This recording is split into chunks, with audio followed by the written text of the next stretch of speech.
talked about who we share the site and the production with, and I cannot help but talk about vegetables just a little bit. I find very striking the size of the farm, which I didn't realize that it was so big. If I compare it to the Netherlands, I don't think that a farm of that size and type exists in the Netherlands.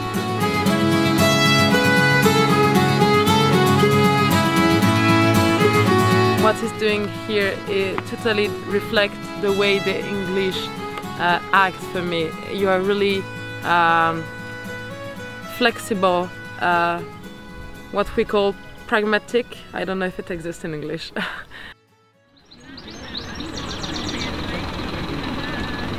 Right, hello, welcome. It's a big site, it's a 50-acre site we're on here. We haven't got time to look at the whole site.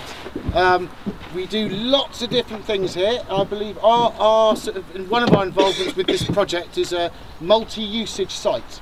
Okay, so that's what I'm going to focus on today. I will enjoy walking around and talking to you because I'm passionate about all the different people we share the site with. I come from Latvia.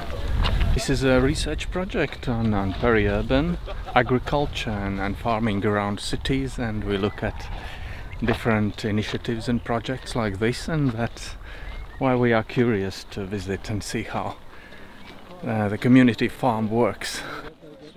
I'm from Brittany, so I travel this night and cross the channel to come and visit you. I'm here to exchange experience, get the good practice and bring back that to France and the south of England. Myself, I'm from the Netherlands. We are here with a group of researchers and also people from small and medium enterprises from different parts of Europe in Bristol for a meeting of international projects, which is about urban food systems. And in the context of that, we heard about the initiative of the community farm here, which is one of the cases studied by the team from the UK. And so we came here to have a look at the experience of the community farm. So this project is all about reconnecting people with where their food comes from. And a common phrase in English farming is get off my land. We are very much about get on my land. We want as many people as possible to come through this gate, either to look at how we produce veg, but more importantly, we want everyone who comes through that gate to help us produce that veg. You learn something by walking around looking at crops. You learn a lot more by helping to produce those crops. It's a very nice storytelling here at the farm, and amazing how the farmer wants to bring in many people, different people to educate and tell how food is grown, and I think this is a nice idea. What I like very much is to see how there is this combination of different ways of producing. Like on the one hand, some fields which are more on a competitive way, let's say, and others which have more an educational focus, others more on maybe a kind of quality production. So yeah, a lot of interesting elements. In this country, after the recent recession that's sort of been across Europe, there's a big sort of desire from the rest of the public to see big business behaving more ethically. So actually at this point in time, we're getting a lot of interest from corporate groups, because they really want to demonstrate to their customers and to society that they do care about the rest of society. Okay, so now we'll go and get a drink and some cake. Yeah? Does that sound okay to you? Yeah.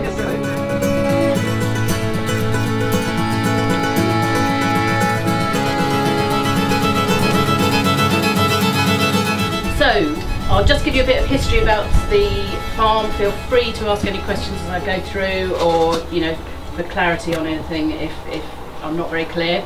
The concept for the farm came about in about 2008-2009 by the landowner Luke Hazel, who owns this land that we rent, and a person called Phil Horton, who runs an organic supermarket in Bristol called the Better Food Company.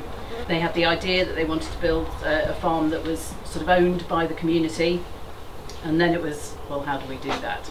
The aim of it is to reconnect people to where their food comes from and get the community involved. What he's doing here totally reflects the way the English act for me. You tackle a big issue, which is eat well in the UK and fight the problem of obesity, public health, and people that don't know how to grow vegetables. And by that you fight in the meantime the economical context, which is not very good about this long-term crisis. So this is how I think you're really flexible. So we grow vegetables on this fantastic bit of land, and it's said that we deliver about 400 fruit and vegetable boxes a week, and we deliver wholesale. We also sell at Bath Farmers Market weekly. Well, on the one hand, I like it very much to see how in a way this model seems to be very much developed. So there's been given a lot of thinking about what are the criteria to apply, both in terms of more production related things, but also the social issues around it. So that's very striking. I find very striking the size of the farm, which I didn't realize that it was so big, both in terms of acreage, let's say, but also the number of shareholders. And actually, and if I compare it to the Netherlands, I don't think that a farm of that size and type exists in the Netherlands. We've got some smaller community-supported agriculture type of initiatives, but they're really much more smaller. And on the other side, you've got more bigger commercial organic farms, but which don't have this community-supported model. So it's very fascinating to see how the initiative managed to do this at a larger scale, let's say.